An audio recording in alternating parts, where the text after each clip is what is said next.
भारत में हर 10 में से एक व्यक्ति मानसिक बीमारी का शिकार। लाखों लोगों की जिंदगी प्रभावित हो रही है जिससे, लेकिन फिर भी हम इस पे बात करना भी नहीं चाहते। मेंटल हेल्थ की बात करना एक तरह से बकवास समझते हैं, तो हम इसे हंसी में टाल देते हैं। थेरेपिस्ट को लेकर, साइकोलॉजिस्ट को लेकर हमारे यहाँ ये भ्रांति है कि ये वेस्टर्न कल्चर की चीज़ है। अगर आपको सांप ने काटा तो उसको झाड़ फूंक करवाते हैं, किसी के ऊपर भूत आया तो ओझा बुलवाते हैं। चलिए आज बात करते हैं मेंटल हेल्थ की। जी हाँ, भारत के लोग यानी हम, आप, हमारे आपके दोस्त, हमारे आपके परिवार वाले, ऑफिस में काम करने वाले सहयोगी, अगल बगल के लोग, कोई भी इसे सीरियसली नहीं लेते, इसे गंभीरता से बिल्कुल नहीं लेते। यूं कहें तो इसे इग्नोर करते हैं। उन्हें लगता है ये बेकार की चीजें हैं। मेंटल हेल्थ की बात करना एक तरह से बकवास समझते हैं, जबकि आंकड़े जो हैं वो बेहद डराने वाले हैं। भारत में हर 10 में से एक व्यक्ति मानसिक बीमारी का शिकार है, यानी वो किसी न किसी तरह से मानसिक समस्या से जूझ रहा है। और साथ ही दूसरा आंकड़ा इससे भी ज्यादा डराने वाला है कि जो व्यक्ति इन समस्याओं से जूझ रहा है, उनमें से 70 से 90% ऐसे हैं जो डॉक्टर के पास नहीं जाते, यानी टाइमली इलाज नहीं कराते, और 30 से 40% ऐसे हैं जो ये किसी से शेयर तक नहीं करते, यानी किसी को बताते भी नहीं कि वो इस समस्या से जूझ रहे हैं। चाहे कोई भी व्यक्ति उसका कितना भी अजीज क्यों ना, ना पति पत्नी से बताता है, भाई बहन को नहीं, दोस्त दोस्त को नहीं, पड़ोसी पड़ोसी को नहीं, सहयोगी सहयोगी को नहीं, यानी वो खुद अपने तक रखता है, दूसरों को बताता नहीं है। ऐसे 30 से 40% लोग। तो जरा सोचिए, एक ऐसा मुद्दा, एक ऐसा इशू जिसने लाखों लोगों की जिंदगी प्रभावित हो रही है जिससे, लेकिन फिर भी हम इस पे बात करना भी नहीं चाहते। हम इसे गंभीरता से नहीं लेते, हम इसे इग्नोर करते हैं। कई मामलों में तो हम इसे हंसी में टाल देते हैं, मजाक बना देते हैं। आखिर इसके पीछे क्या वजह है, क्या कारण है और हमें क्या करना चाहिए? अखंड विश्लेषण में इन बातों की चर्चा करेंगे। एक सच और भी है कि WHO के यानी वर्ल्ड हेल्थ ऑर्गेनाइजेशन के आंकड़े के मुताबिक भारत में मनोचिकित्सक यानी साइकोलॉजिस्ट की संख्या जो मानक है उससे काफी कम है। हमारे यहाँ, हमारे देश में जो एक स्टैंडर्ड है, जितना होना चाहिए, उसके मुकाबले उनकी संख्या कम है। ये WHO का आंकड़ा बताता है। अब बात करते हैं कि ये किस तरह से होते हैं। जैसे अनट्रीटेड स्ट्रेस, यानी जो स्ट्रेस है, तनाव है, और उसका इलाज नहीं हो रहा है, यानी आप तनाव में हैं, आप स्ट्रेस में हैं, लेकिन वो अनट्रीटेड है। आप उस तनाव को झेल रहे हैं, कैरी कर रहे हैं। डिप्रेशन, कई बार कुछ बातों को लेकर, कुछ हादसों को लेकर, कुछ चीजों को लेकर डिप्रेशन की समस्या होती है। एंग्जाइटी, आपको जब एंग्जाइटी महसूस हो, बर्नआउट और भी कई गंभीर मामले हैं।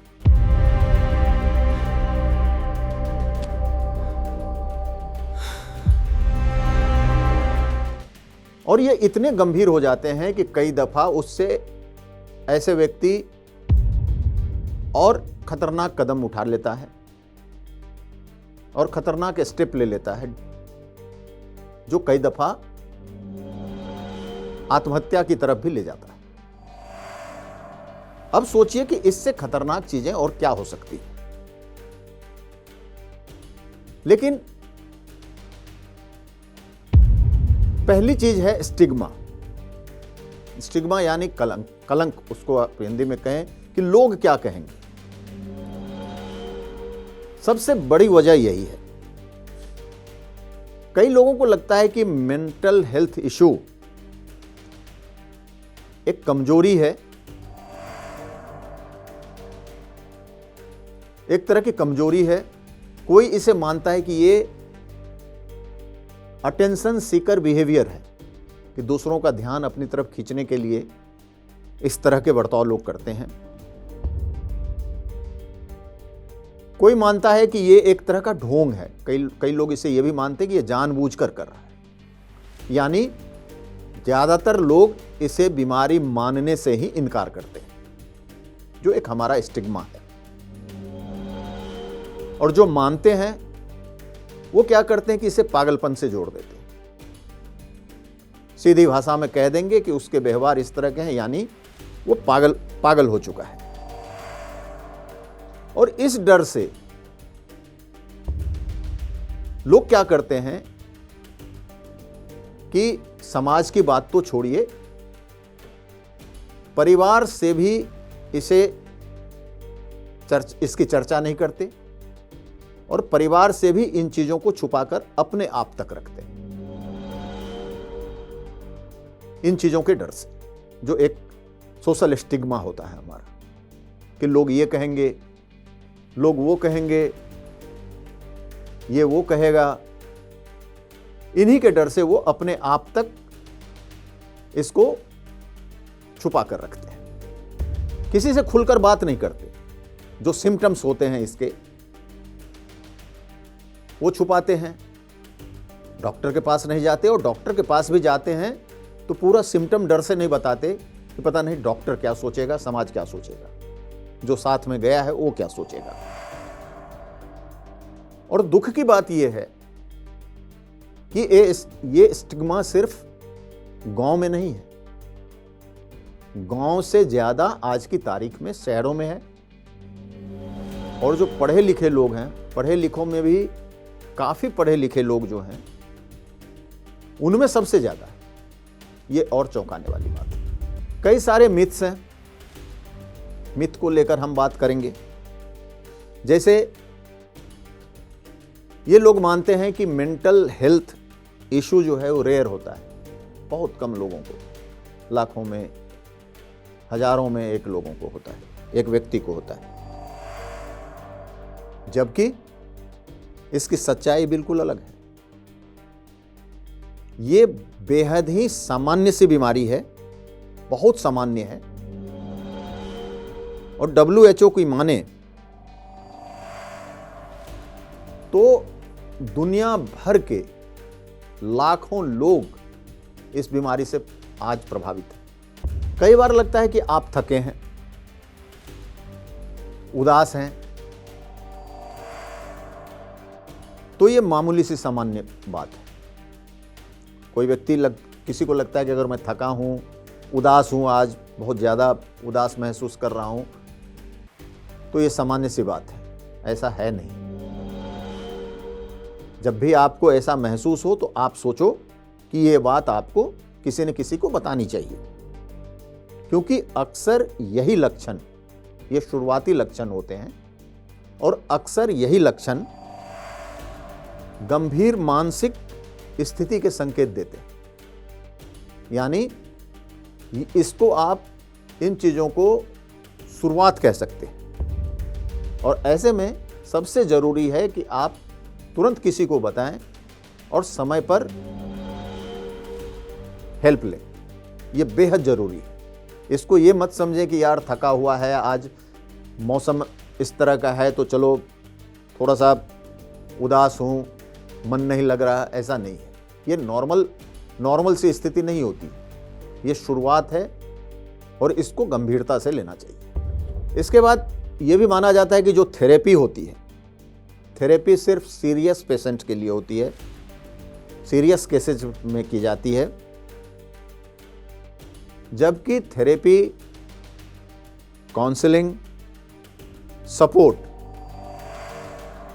इनको तनाव, रिश्ते, आत्मविश्वास जैसे मामलों से जोड़कर देखा जाता है। तो इसलिए कोई जरूरी नहीं है कि जिस व्यक्ति को थेरेपी की जरूरत है उसके लिए सीरियस होना जरूरी है। थेरेपी किसी को भी दी जा सकती है, किसी भी स्टेज में दी जा सकती है। शुरुआती स्टेज में भी दी जा सकती है, मिड स्टेज में भी दी जा सकती है, एक्सट्रीम केसेज में भी दी जा सकती है। इसलिए ये मानना कि थेरेपी सिर्फ सीरियस केसेज के लिए है, जब सीरियस होंगे तो थेरेपी के लिए जाएंगे, ये बिल्कुल गलत है। कुछ लोगों का ये भी मानना है कि थेरेपी या साइकोलॉजिस्ट ये सब वेस्टर्न कंट्रीज की, वेस्टर्न कल्चर की देन है। ये वहाँ बाहर के देशों में होता है, हमारे इंडिया में तो होता नहीं। आप जो देखते होंगे गांव में या कई जगहों पे भूत प्रेत की बातें होती हैं, किसी के ऊपर भूत आता है, किसी तरह तरह की चीज़ें जो होती हैं। लेकिन थेरेपिस्ट को लेकर, साइकोलॉजिस्ट को लेकर हमारे यहाँ ये भ्रांति है कि ये वेस्टर्न कल्चर की चीज़ें हैं, जबकि भारतीय जो हमारे भारत के थेरेपिस्ट हैं वो हमारे कल्चरल कॉन्टेक्स्ट को बेहतर तरीके से समझते हैं। जो मैंने कहा ना, भूत प्रेत, ओझा जो आप गांव में देखते होंगे, कई जगहों पे अभी भी ये होता है कि अगर आपको सांप ने काटा तो उसको झाड़ फूंक करवाते हैं, किसी के ऊपर भूत आया तो ओझा बुलवाते हैं। ऐसे जगहों पे हमें तुरंत ऐसे थेरेपिस्ट की मदद लेनी चाहिए, क्योंकि वो हमारे कल्चरल कॉन्टेक्स्ट को भी समझते हैं, वो हमारे व्यवहार को भी समझते हैं। अब आइए इसका कारण जानते हैं कि ऐसा क्यों होता है। और समाज की सोच बदल तो रही है मेंटल हेल्थ को लेकर, लेकिन इतनी स्लो, इतनी धीमी रफ्तार से क्यों बदल रही है? तो उसके पीछे सबसे बड़ा कारण है कि पहले तो ये कि जो पहले पीढ़ी के एक्सपीरियंस और प्रायोरिटीज अलग थे। जो मेंटल बातचीत के लिए जो खुलकर बात होती है हर मुद्दों पे, उसके लिए स्पेस ना के बराबर थे। नई पीढ़ी की रिस्पॉन्सिबिलिटी, यानी उसके बाद वाली पीढ़ी की रिस्पॉन्सिबिलिटी, उनकी प्रायोरिटीज बिल्कुल अलग है। बातचीत के जो स्पेस, खुलकर बातचीत के स्पेस जो कम थे वो और भी कम हो गए। तो एक ये जो जनरेशन वाली बात होती है किसी भी परिवार में, तो एक ये वजह होती है कि आपकी पीढ़ी, मेरी पीढ़ी, मेरे बच्चों की पीढ़ी, दोनों की रिस्पॉन्सिबिलिटी में फर्क है, दोनों की प्रायोरिटीज में फर्क है, बातचीत करने में फर्क है। ऐसे में जो बात मन में रही वो मन के अंदर ही रह जाती है। अभी भी कई परिवार ऐसे हैं, कई लोग ऐसे हैं जो मेंटल स्ट्रगल होता है। कोई भी व्यक्ति परिवार का अगर मेंटल स्ट्रगल कर रहा होता है, चाहे वो पढ़ाई को लेके, चाहे नौकरी को लेके, चाहे अपनी निजी जिंदगी को लेके, अपनी लव लाइफ को लेके, दोस्त को लेके, जॉब को लेके, जो मेंटल स्ट्रगल कर रहा होता है, अभी भी लोग उसे सीरियस नहीं मानते। उनसे बात कर लेते हैं, उन्हें ढाढ़स दे देते हैं, बट ऐसा नहीं होता कि उन्हें थेरेपिस्ट के पास ले जाते हैं, साइकोलॉजिस्ट के पास ले जाते हैं। डॉक्टर के पास ले जाते हैं, ऐसा होता नहीं, उसको गंभीरता से नहीं लेते। ओपन डायलॉग नहीं है। जो एक ओपन डायलॉग होता है परिवार के बीच, परिवार के तमाम पीढ़ियों के बीच, परिवार के सदस्यों के बीच घुलना मिलना, ओपन डायलॉग जिसमें लोग कई बार जाने अनजाने बिना सोचे समझे अपनी बात कह दें, वो ओपन डायलॉग बिल्कुल बंद हो गया। घुलना मिलना होता है बट डायलॉग ना के बराबर होती है। ऐसे में फिर कोई ऑप्शन नहीं बचता है। तो अब आइए आप इसको पहचाने कैसे कि कोई व्यक्ति एंजाइटी से गुजर रहा है, किसी को डिप्रेशन है, कोई परेशान है। तो इसके कई लक्षण होते हैं। अचानक आपके व्यवहार में चेंज आना, आपके रूटीन में चेंज आना, आपका गुमसुम रहना, आपके उल्टे सीधे हरकतें करना, आपको अपना ख्याल नहीं रखना, जो कहते हैं ना खुद का ख्याल नहीं रख पाना, किसी से घुलना मिलना नहीं, कोई भी फंक्शन हो, चाहे शादी ब्याह हो, पार्टी हो, वहां जाने से अवॉइड करना। ये सब ऐसे लक्षण हैं अगर आपके परिवार में किसी को दिखते हैं, किसी व्यक्ति को दिखता है, आपके ऑफिस में किसी को दिखता है, तो ऐसे में आप उनसे बात करिए, उनको टटोलने की कोशिश करिए, उनको समझने की कोशिश करिए, उनको कुरेदिए, ताकि वो अपनी बात आपसे शेयर कर सके, अपनी बात आपको बता सके और उन्हें समय पर उचित हेल्प मिल सके, इलाज मिल सके।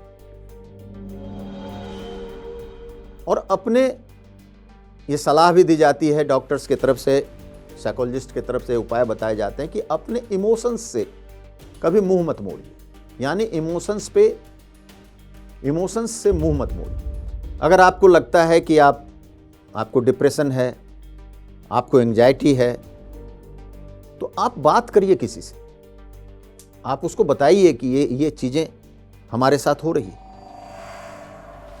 और अगर किसी को नहीं भी बताते हैं तो मैं आपको बताऊं कि इसके लिए बजाय हेल्पलाइन है। हेल्पलाइन पे आप कॉल करिए, हेल्पलाइन पे आप मैसेज करिए और वहां से आप मदद मांगिए, वहां से आपको तुरंत मदद मिलेगी। इतना ही नहीं, कई ऐसे अभी एनजीओ हैं, कई ऐसे संस्थाएं हैं जो मेंटल हेल्थ पर काम कर रहे हैं। आप उनको अप्रोच करिए। अगर आप चाहते हैं कि आपके परिवार को, आपके दोस्त को, समाज को आपके बारे में, आप अपने बारे में ना बताना चाहें कि आपके साथ क्या हो रहा है, तो इन जगहों को अप्रोच करिए। आपका नाम भी गुप्त रहेगा, आपकी पहचान भी सबको बताई नहीं जाएगी और आपका इलाज भी हो जाएगा। लेकिन मेरी यही सलाह है कि इसे कतई छुपाइए नहीं। थोड़े से भी लक्षण दिखें तो तुरंत आप मदद मांगिए या फिर हेल्पलाइन पे जाइए। धन्यवाद।